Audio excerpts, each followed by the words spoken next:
Palavra do Senhor em Daniel, capítulo 1. Eu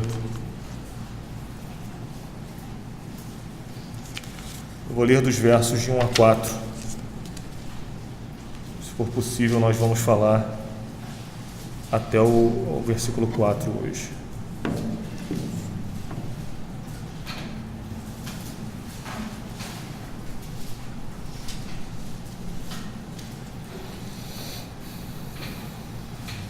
Daniel, capítulo 1, os versos de 1 a 4. Diz assim a palavra do Senhor. No ano terceiro do reinado de Jeoaquim, rei de Judá, veio Nabucodonosor, rei da Babilônia, a Jerusalém e a sitiou.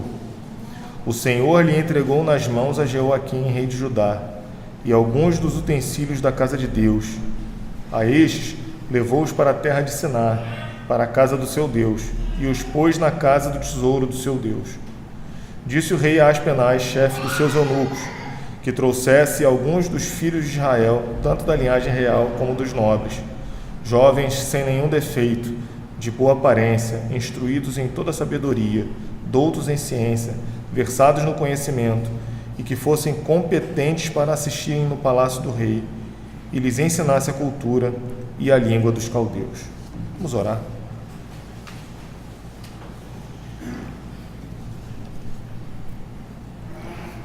Senhor Deus, obrigado pela Tua palavra, obrigado pela oportunidade que temos de lê-la e falar sobre ela, Pai. Pedimos, ó Pai, que o Teu Espírito Santo esteja aqui nesse momento, na pregação, abrindo, Senhor, o nosso coração, os nossos ouvidos para ouvirmos e entendermos a Tua palavra, Senhor, e colocarmos em prática em nossas vidas. Não permita, Senhor, que venhamos aqui domingo após domingo para acumularmos juízo contra nós, Senhor, quando ouvimos a Tua palavra e não colocamos ela em prática, mas que sejamos ouvintes diligentes e diligentes praticantes, para assim vivermos em santidade de vida, em piedade e para a glória do Teu nome, Senhor. Tem misericórdia de nós e nos auxilia. É em nome de Jesus, Teu Filho, que nós oramos. Amém. Irmãos, aqui no versículo 1, nós lemos que no ano terceiro do reinado de Jeoaquim, rei de Judá, veio Nabucodonosor, rei da Babilônia, a Jerusalém e a sitiou. Aqui Daniel ele começa datando a sua transição para a escravidão com seus companheiros no terceiro ano do reinado de Jeoaquim. Só que aqui nós temos uma questão temporal um pouco difícil, que é resolvida facilmente, mas numa primeira visão é mais difícil, porque Nabucodonosor ele começa a reinar durante o 4º ano do reinado de Jeoaquim. Ele não poderia, então, no terceiro ano, levar consigo cativos para a Babilônia. Só que não havia apenas um Nabucodonosor, mas houveram dois, o pai e o filho. E o mais provável que tenha acontecido, e aqui a narrativa de Daniel, ela simplesmente fala do nome Nabucodonosor, é que o rei Nabucodonosor, pai, ou pela mão de seu filho, ou junto com ele, ele sitiou e tomou a cidade de Jerusalém. E isso, como diz a Escritura, foi no terceiro ano do reinado de Jeoaquim. A gente vai fazer essa parte introdutória, que são esses 4 versículos, mas de cara eu já quero deixar aos irmãos que fiquem sempre com essa memória, do Senhor Deus trazendo o juízo sobre o pecado do povo. E no meio do seu juízo, Deus mostrando a sua misericórdia. Isso nós vamos ver ao longo de todo o livro de Daniel. Mas que os irmãos tenham essa visão já desde o início. E a cidade, primeiramente ela foi sitiada e foi tomada de cara no terceiro ano. E aqui ele vai mostrar que alguns nobres de linhagem real, alguns da alta sociedade, entre eles Daniel e seus amigos, mais para frente nós vamos falar sobre eles, eles foram levados cativos como uma espécie de trunfo, uma espécie de prêmio pelo rei Nabucodonosor. Ele não pegou gente da baixa sociedade, ele não pegou pobres, ele não pegou gente sem instrução, ele levou para si a nata da sociedade. E é interessante porque mais tarde a história nos conta que o rei Jeoaquim, ele se rebela contra o rei Nabucodonosor, e ao se rebelar ele é tratado com mais severidade. Nessa época em que Daniel foi levado cativo, os profetas Jeremias e Ezequiel ainda eram vivos, e esse acontecimento de ter uma leva que foi primeiro para o cativeiro e depois aqueles que foram levados, inclusive o rei, né? Jeremias havia predito isso. Vamos abrir Jeremias capítulo 24.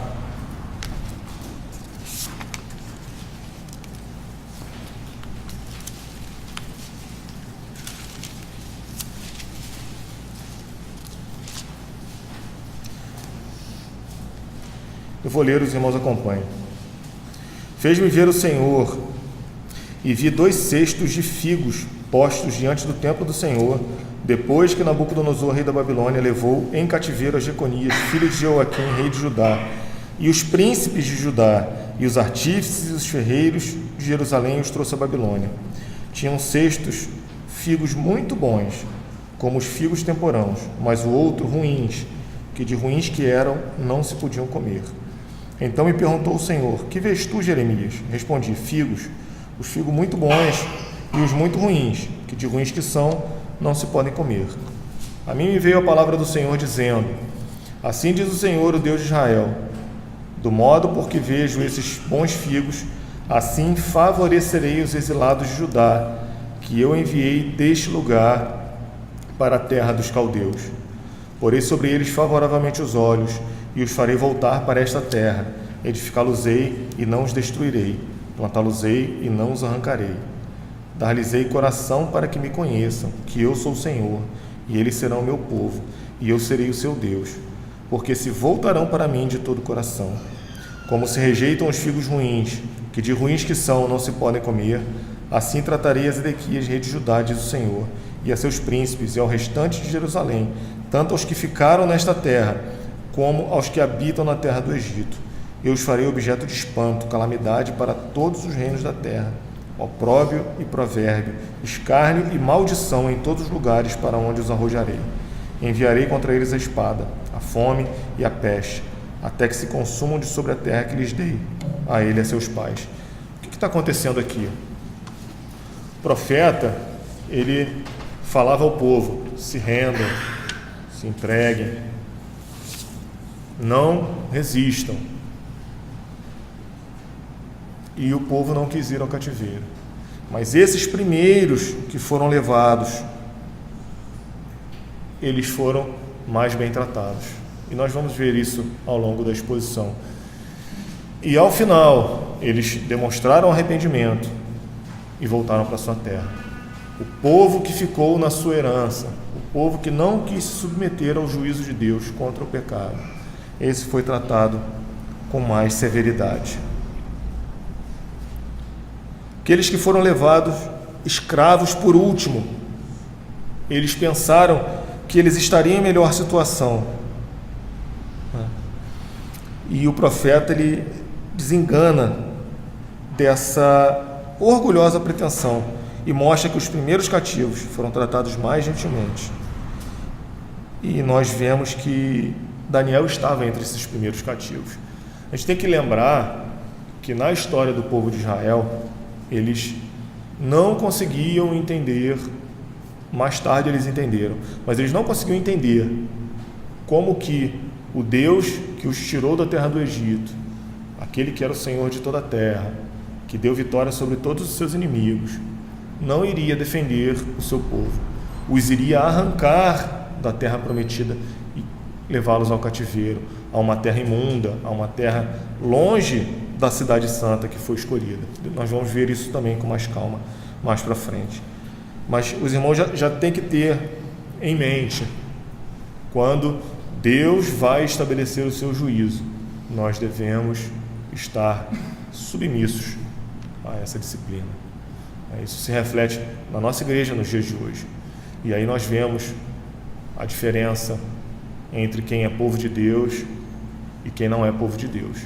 Novamente, quando eu falei na parte de confissão de pecados que o arrependimento ele é uma característica do crente, entra aqui, né? Porque quando nós somos confrontados com a palavra de Deus, quando nós somos disciplinados na igreja, e nós já vimos isso acontecer aqui, aquele que realmente é filho de Deus, ele se submete e aceita a disciplina. Aquele que não é, ele se revolta e se volta contra a igreja de Deus. E era isso que estava acontecendo aqui. Esses primeiros que foram, eles contaram com a benevolência do Senhor, mesmo no cativeiro, mesmo sendo feitos escravos, eles estavam debaixo da boa mão do Senhor, né? E quando nós olhamos isso, quando nós olhamos o que aconteceu a Daniel, indo para o cativeiro, sendo arrancado da terra prometida, sendo arrancado do culto, das promessas, de tudo isso, nós vamos ver o quão incompreensíveis para nós são os juízos de Deus. Como é difícil para a gente entender como Deus executa os seus juízos divinos. Se alguém em toda a terra era irrepreensível naquela época, era alguém reto, era alguém justo, esse certamente era Daniel. E é tão interessante que Ezequiel, vamos abrir lá em Ezequiel 14, Ezequiel o cataloga, lista ele entre os 3 homens justos que podem aplacar a ira de Deus. Ezequiel 14, de 12 a 20. Olha que interessante, diz assim a palavra do Senhor. Veio a minha palavra do Senhor dizendo: Filho do homem, quando uma terra pecar contra mim, cometendo graves transgressões, estenderei a mão contra ela e tornarei instável o sustento de pão, e enviarei contra ela fome, e eliminarei dela homens e animais. Ainda que estivessem no meio dela estes 3 homens, Noé, Daniel e Jó, eles pela sua justiça salvariam apenas a sua própria vida, diz o Senhor Deus. Aqui eu me lembro da oração de Abraão por Sodoma e Gomorra.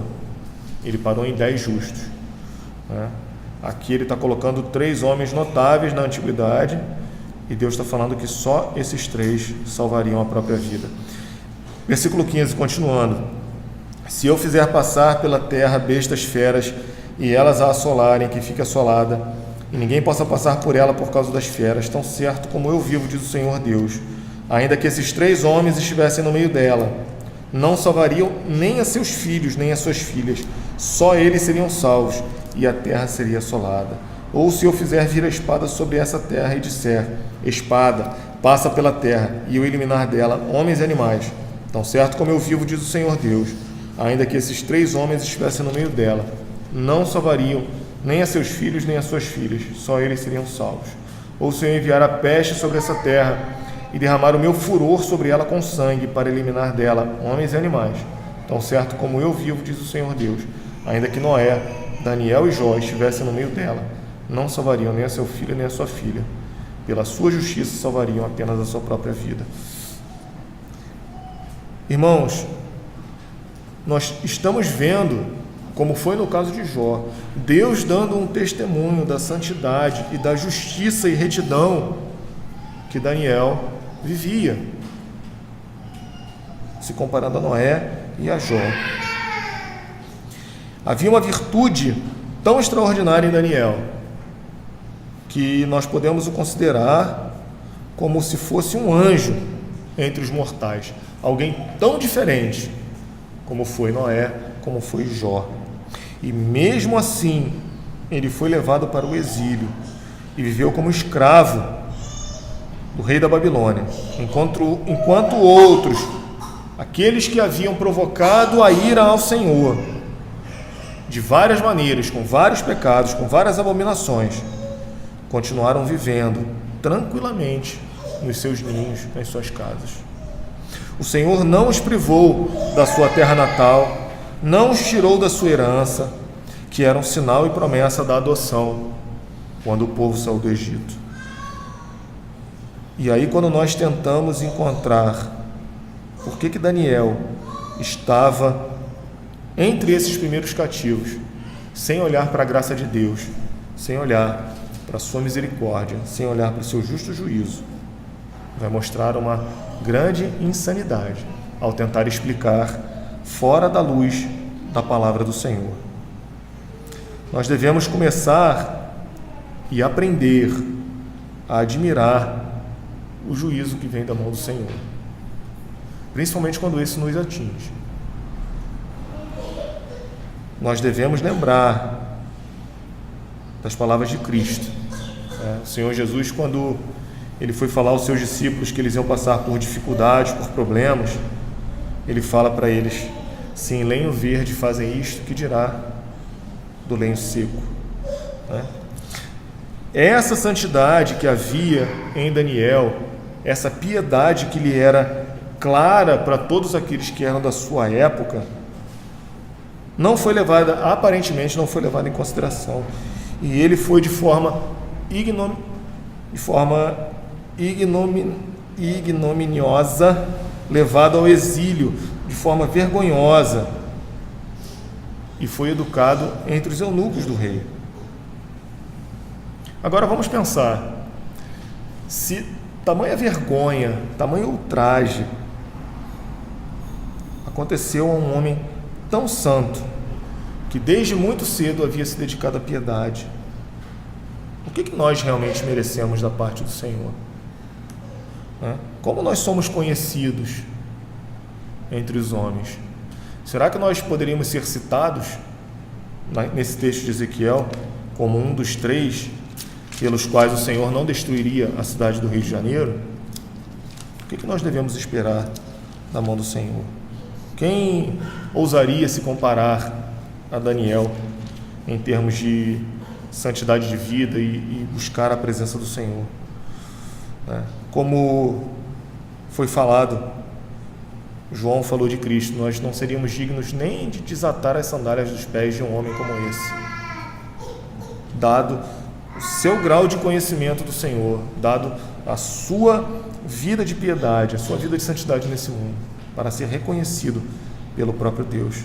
Não há dúvida que Daniel, ele quer nos mostrar que mesmo do jeito e no tempo que isso tudo estava acontecendo, era um presente extraordinário de Deus, que essa provação não o dominasse, que ele não fosse desviado do verdadeiro caminho de santidade, como aconteceu com José, quando foi vendido pelos seus irmãos.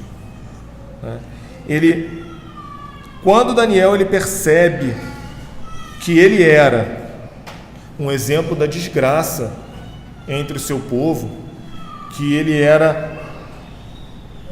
que muitos poderiam falar que, apesar de toda aquela santidade, toda aquela vida que ele levava de piedade, ele tinha sido levado para o exílio, mesmo assim, ele não deixa de louvar a Deus e reconhecê-lo como Senhor e continuar vivendo uma vida pura.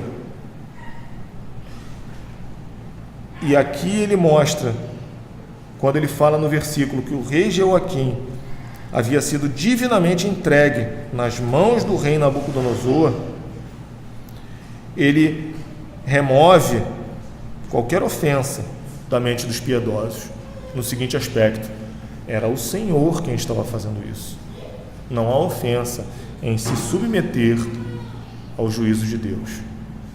Deus é quem estava executando o juízo sobre o seu povo, após longo e prolongado tempo de advertência, de exortação, profeta atrás de profeta chamando a atenção do povo. Era o Senhor que estava executando o seu juízo. Se Nabucodonosor foi tão superior ao poderoso reino de Israel. O próprio Deus estava utilizando como instrumento.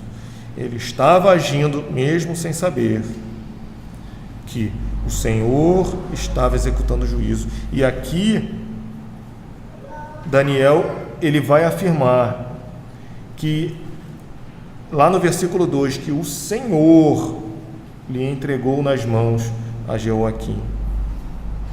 Ele sitiou Jerusalém, ele conquistou a cidade, ele conquistou o povo, mas ele não usa o seu próprio poder ou estratégia. Não foi por causa da fortuna ou do acaso, mas porque Deus queria humilhar o seu povo. E aqui Daniel ele começa a colocar em andamento a providência e o juízo. Providência no fato de se utilizar de um rei ímpio que não conhecia o Senhor para executar exatamente o seu juízo, para que não concluíssemos, que muitos concluíram erradamente naquela época, que Deus estava quebrando a sua aliança com Abraão e com a sua descendência. Muitos deles entraram em parafuso, como se diz. E aqui no versículo 2, ele fala especificamente, e ele dá uma ênfase nisso, dos utensílios do templo que foram levados. E se você falasse isso algum tempo antes, isso ia soar como um absurdo à mente dos crentes daquela época. Como que os utensílios da casa de Deus poderiam ser levados? Por que Deus desejaria isso? Aquela casa que foi edificada, os utensílios que foram consagrados, o templo de Deus sendo despojado, saqueado por homem vil e impiedoso. O Senhor não havia jurado que ali seria o seu lugar de descanso? Lá no Salmo 132, vamos abrir.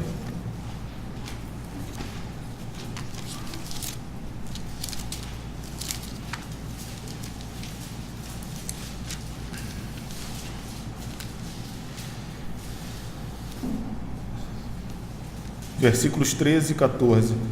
Pois o Senhor escolheu a Sião, preferiu-a por sua morada.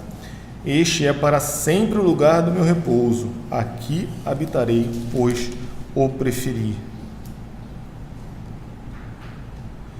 Se algum lugar no mundo, ele naquela época deveria possuir a distinção, a característica de inconquistável, firme e intacto, esse lugar era o templo de Deus. Hoje a gente conhece alguns lugares que são difíceis de se tomar, mas naquela época a noção que se tinha, até pelos inimigos do povo de Deus, é que era impossível se saquear o templo.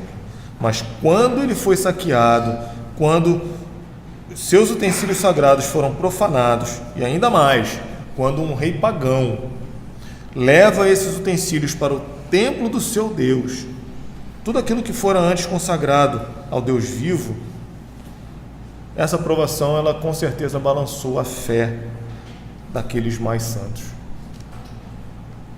Sem dúvida, nenhum deles foi tão forte que não tenha sido assaltado pela tentação de perguntar: onde está Deus? Por que ele não está defendendo o seu templo? Irmãos, muitas vezes o juízo de Deus ele se abate sobre a igreja, e de forma pesada, por causa do pecado. E nós não deveremos supor que por estarmos, eu já falei isso algumas vezes, por termos o nosso nome relacionado numa igreja, estamos seguros, enquanto não estivermos vivendo uma vida de piedade individualmente e como igreja.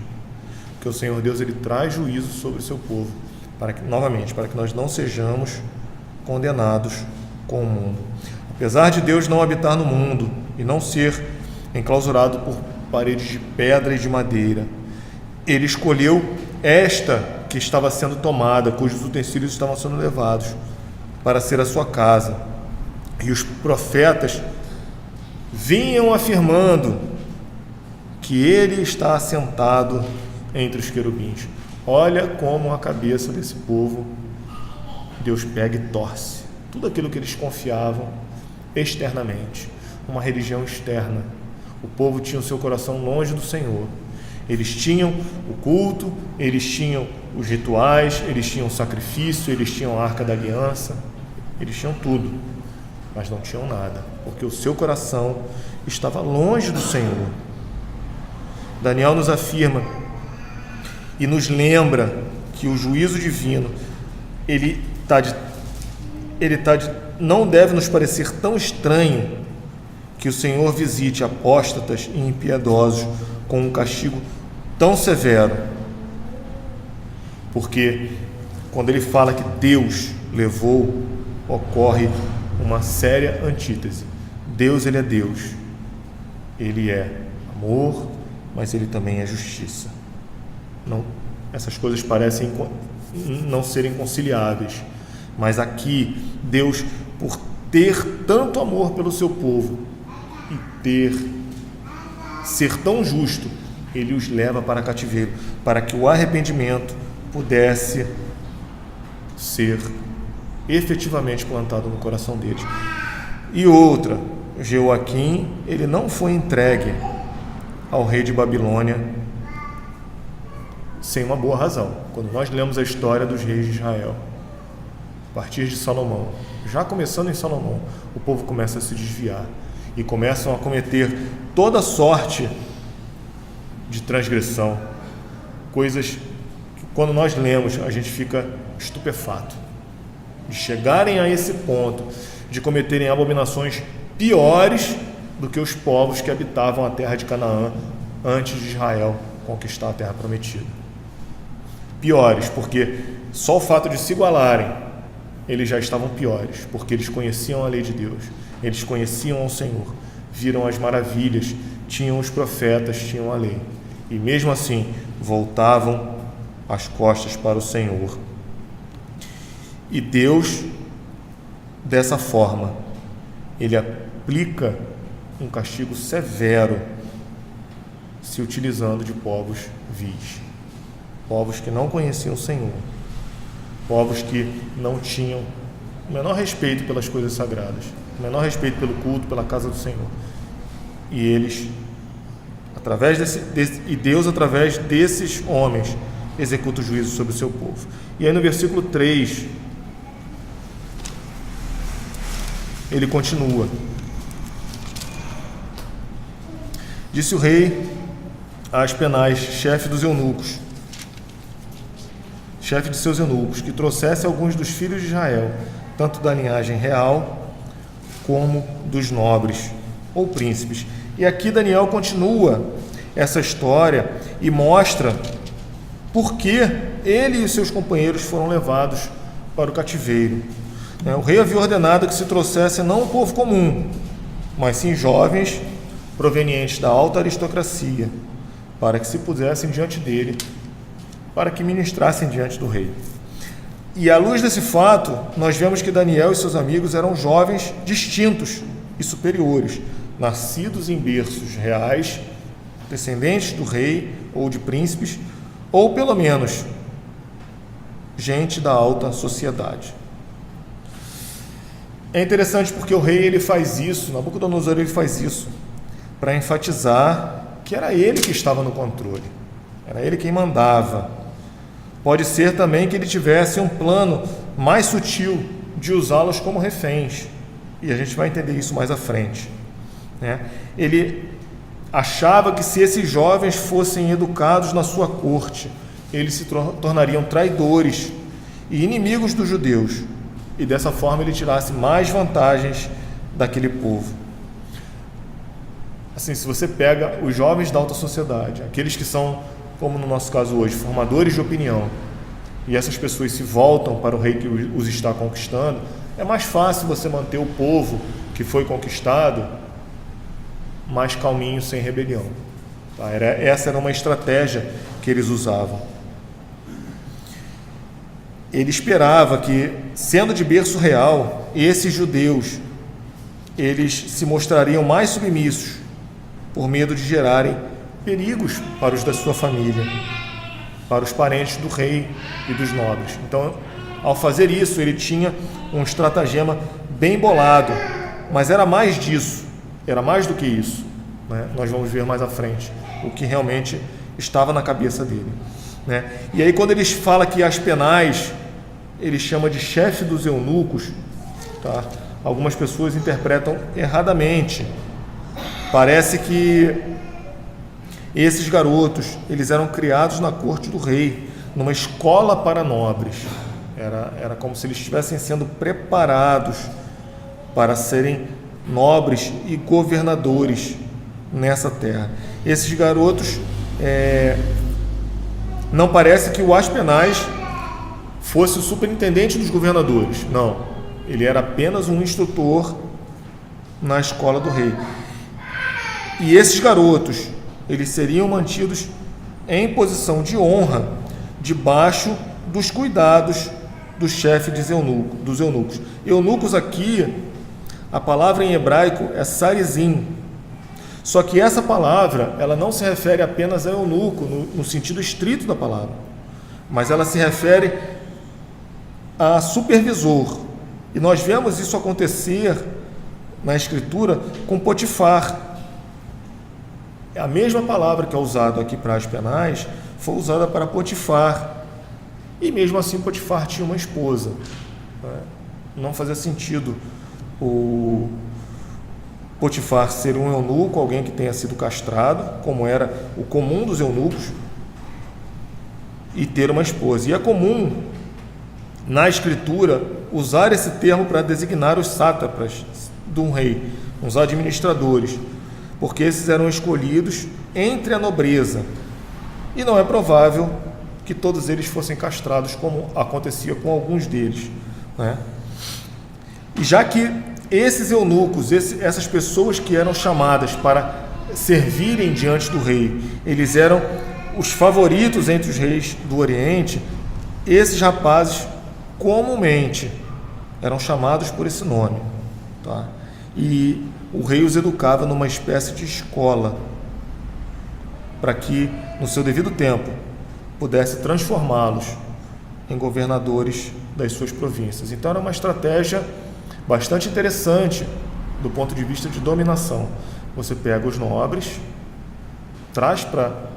coloca debaixo da sua asa, como nobres na sua terra, mesmo escravos, eles eram nobres, eles eram educados na cultura daquele povo que os conquistou durante um tempo, e depois o rei que os conquistou falava assim: não, agora vocês vão ser governadores lá na terra onde eu os conquistei.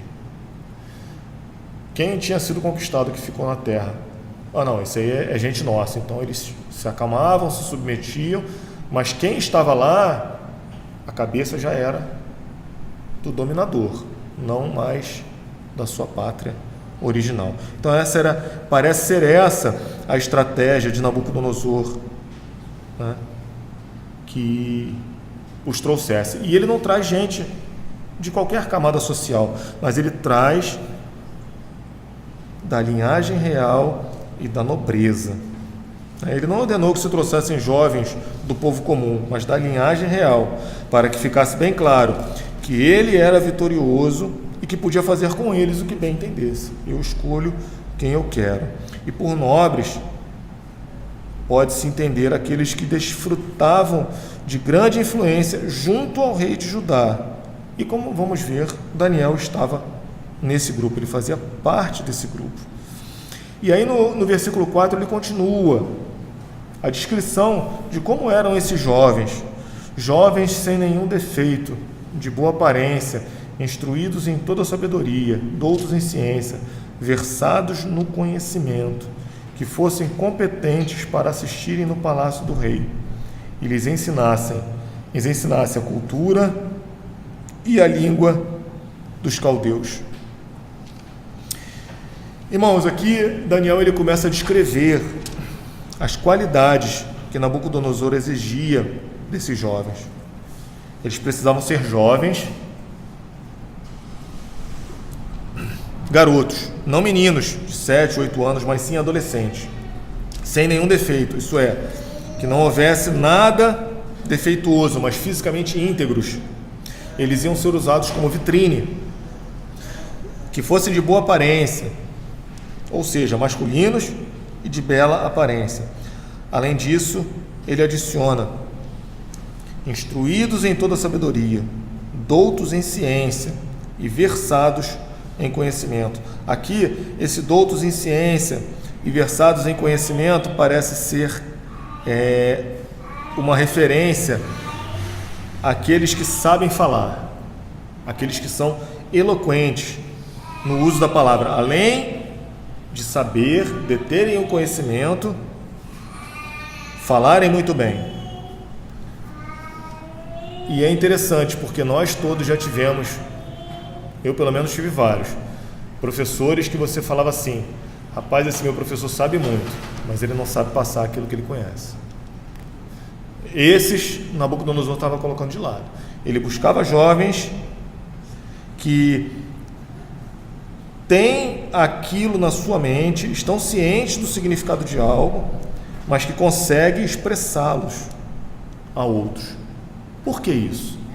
Porque, novamente, eles iriam, em um determinado tempo, assumir posição de destaque na terra conquistada e precisariam, de forma eloquente, falar aquilo que eles aprenderam na terra que haviam conquistado. E essa habilidade de autoexpressão, ela não é dada a todos, não é? Aqui Daniel, ele coloca essas duas coisas: deveriam ter conhecimento e saber expressar bem esses conhecimentos, e que fossem dotados de força. E essa palavra força é aquela que nós vemos em Isaías 40, aqueles que esperam no Senhor renovam as suas forças, isto é, serão renovados em seu vigor. E lá no Salmo 22, a minha força falha, secou-se o meu vigor. Junto da sabedoria, da capacidade de aprender, da eloquência, ele soma força e vigor, ou ainda atividade física, que é a mesma coisa. Ou seja, ele não queria jovens preguiçosos, ele não queria jovens que não se dispusessem a aprender e a ensinar, e que pudessem despender energia para isso. Ele estava selecionando um grupo muito seleto de jovens, né, que seriam capazes de aprender, de ensinar, e isso com disposição, isso com força, com vontade, né? E para que isso? Para que eles assistissem no palácio do rei e lhes ensinassem a cultura. E aqui, por cultura, literalmente ele quer dizer carta, mas que pode significar ensinamento e instrução.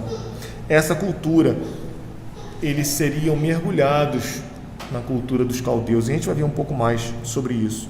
E também fosse ensinado a eles a língua dos caldeus, que eles pudessem aprender a sua língua. E aí nós vemos que ele pediu que se trouxessem jovens nobres, não tendo em vista a sua alta descendência, mas porque a sua intenção era selecionar como servos aqueles que fossem talentosos, bem-nascidos, bons oradores e capazes de fazer bem o que lhes fossem requeridos, e que também desfrutassem de excelente saúde física. Sem dúvida nenhuma, eles queriam mantê-los em seu favor para atrair e pacificar os demais judeus. Então, depois de serem investidos de autoridade, eles poderiam se tornar governadores na Judéia e reinar em sua própria nação, sendo servos do Império Babilônico. E parece até que esse propósito era até algo bom, mas nós não temos, assim como louvar Nabucodonosor por toda essa boa intenção, porque parecia um plano muito generoso para com esses jovens, né? Porque ele estava correndo após benefícios próprios, e isso está muito claro.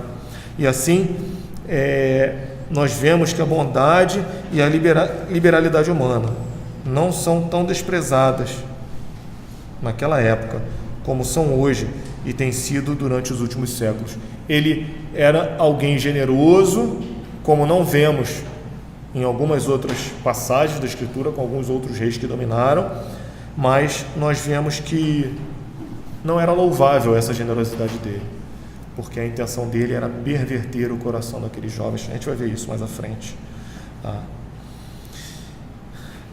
Ao requerer deles erudição e experiência, né, de alguém tão jovem, né, parece algo difícil, até algo absurdo de se você imaginar um jovem de 16, 17, 18 anos já ser tão instruído, tão erudito. Né? Nós vemos isso até hoje, né? Como os jovens ainda em formação. Mas como eles eram nobres, eles já eram educados desde o berço.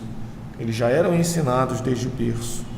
Quando, para sua satisfação, esses reis ordenam isso ou aquilo, eles estão mostrando um coração que quer grandiosidades, eles mostram os seus exageros. E os desejos de um rei naquela época, normalmente eles eram dessa forma, eram exagerados. E assim também procede Nabucodonosor. E Daniel, quando relata as suas ordens, o retrata num tom bastante sério. Ele ordenou que fossem escolhidos alguns jovens bastante notáveis e que em cada um deles se manifestasse algo grandioso. E o texto afirma que lhes fosse ensinada a erudição, a cultura e a língua dos caldeus.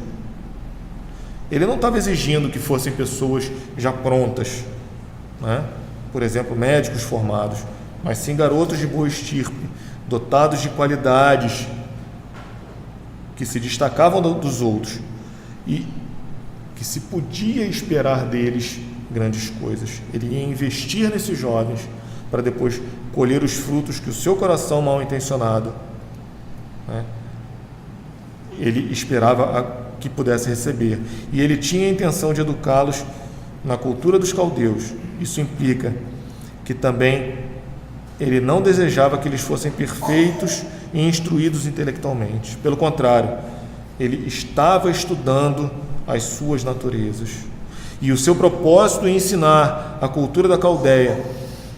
E aí a gente traça um paralelo para os nossos dias hoje, com a nossa instrução formal, com aquilo que nós aprendemos na escola e nas nossas universidades.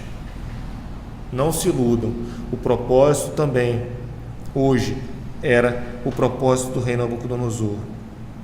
Ao lhes ensinar a cultura e a língua dos caldeus, a intenção dele era que fizesse-os se afastar gradualmente da sua própria nação, se esquecendo que eram judeus, até mesmo acostumando-se ao estilo caldaico de vida, porque a língua, principalmente a língua, é um vínculo especial de comunicação. Qual era a estratégia dele? Qual era a estratégia de Satanás por trás disso?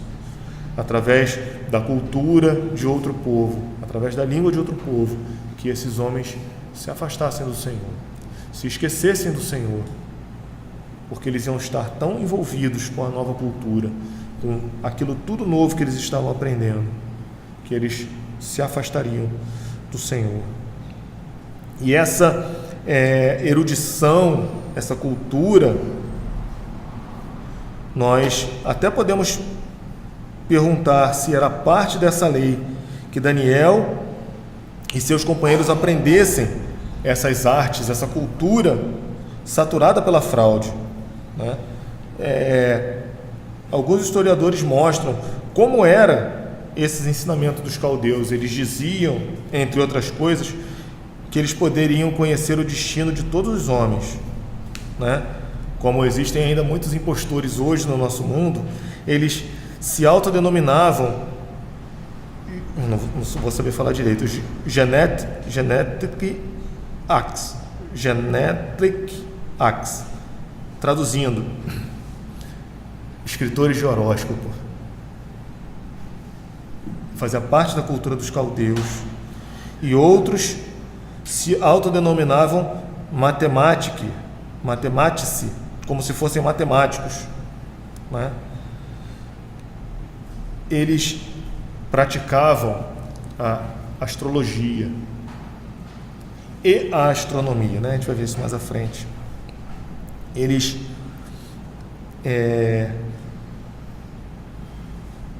praticavam e cultuavam a astrologia, mas também eram doutos e a verdadeira e genuína astronomia. Qual a diferença? A astrologia, eles dizem que pelos astros, pelo movimento das estrelas, eles podem prever o futuro dos homens. Nós vemos isso hoje nos horóscopos, né? Embustes, lógico, né? Mas eles também praticavam a astronomia que nós conhecemos como ciência hoje, né? O movimento dos astros, toda a ordem que é estabelecida nos céus. E alguns escritores antigos, ele afirma que o curso das estrelas era bem observado pelos caldeus, porque a região deles era uma região bastante plana e você tinha uma ampla visão em todos os horizontes que você podia. Não era como aqui no Rio, nós temos o mar e somos cercados por montanhas.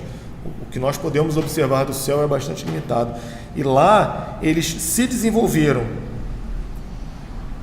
na astronomia e também nessa parte de astrologia, né? Eles estavam numa posição favorável para estudar o céu e que estavam tão amplamente expostos à visão humana e eram totalmente abertos a esse estudo.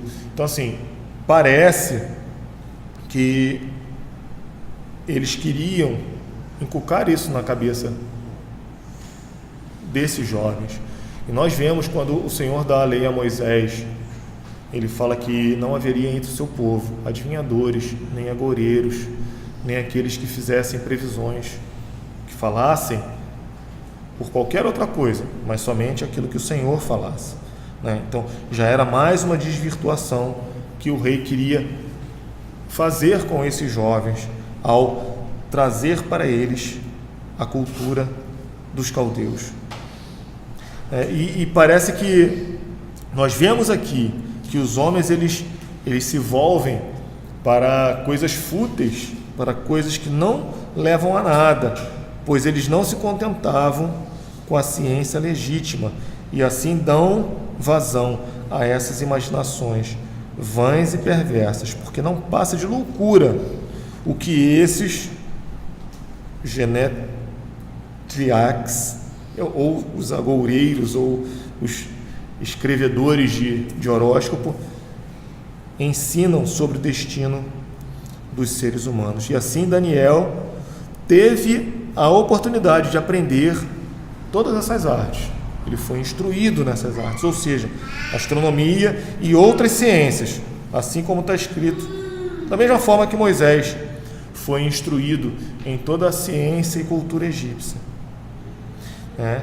E nós sabemos que também os egípcios eram um povo idólatra, apóstata e contaminado por semelhantes aberrações. Todavia,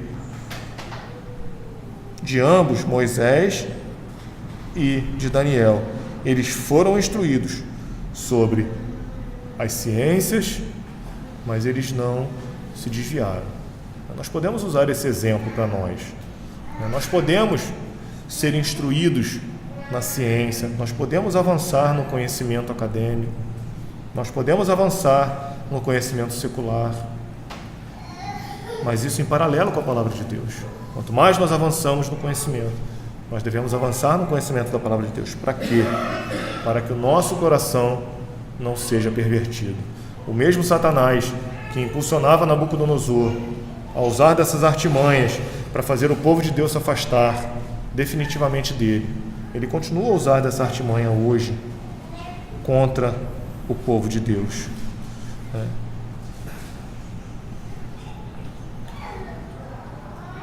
Não está muito claro se o rei queria que eles se aprofundassem nesses ensinos, mas queria que eles conhecessem a cultura, né? Nós devemos ter em mente que Daniel não se deixou seduzir a ponto de se emaranhar tão completamente nesses embustes de Satanás, pois como nós vamos ver nas próximas pregações, ele se absteve de toda comida e bebida reais. Ele não quis se envolver de tal forma que ele deixasse de ser conhecido como um filho de Deus. Ele conheceu, ele foi honrado, ele foi alçado a posições de destaque, mas ele não deixou de ser reconhecido como filho de Deus. Ao aprender as coisas que o rei ordenara, ele se contentou com a pura e genuína ciência, com o puro e genuíno conhecimento, não com o que esse conhecimento trazia de ruim da cultura deles, né? E o rei, esse propósito maligno dele era um propósito extremamente egoísta. E a intenção é que Daniel e seus companheiros, mais uma vez, trocassem a sua nacionalidade e rejeitassem o seu povo, como se eles fossem caldeus nativos. Como nós estamos sendo reconhecidos? Somos reconhecidos como filhos de Deus? Somos reconhecidos como alguém que não faz parte desse povo que está caminhando para a destruição? Ou quando as pessoas olham para nós, elas, de tanto nós estarmos familiarizados com esse mundo, com a cultura, com a ideologia, com a filosofia desse mundo, nós já não somos reconhecidos mais como filhos de Deus.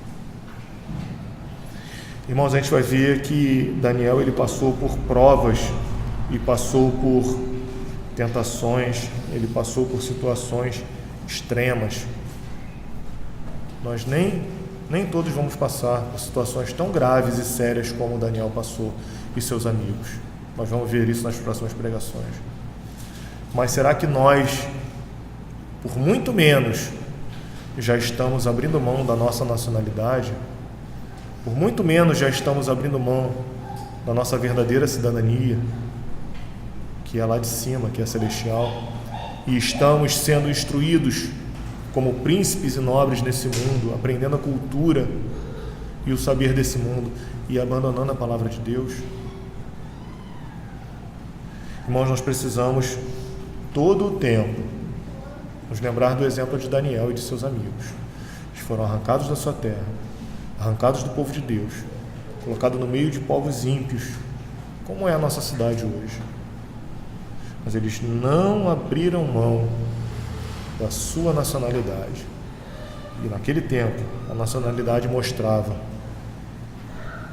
que eles faziam parte do único povo onde havia salvação. E hoje, a nossa nacionalidade, a nossa filiação, é o único povo onde há salvação. Povo do Senhor, Igreja de Cristo, espalhada por todo mundo, é o único povo onde há a verdadeira salvação. Nós estamos espalhados por todo mundo. Estamos espalhados em nações ímpias, aprendendo a cultura, sendo instruídos, mas não podemos abdicar, como eles não abdicaram, da sua fé, da sua certidão de nascimento, e permaneceram firmes, a despeito de toda a tribulação que se lançou sobre eles. O Senhor possa ter misericórdia de nós e que nós possamos ter uma mínima parte da firmeza que eles tiveram, da fé que eles demonstraram e da firmeza para confessar o nome do Senhor, mesmo com o risco das suas vidas. Vamos orar.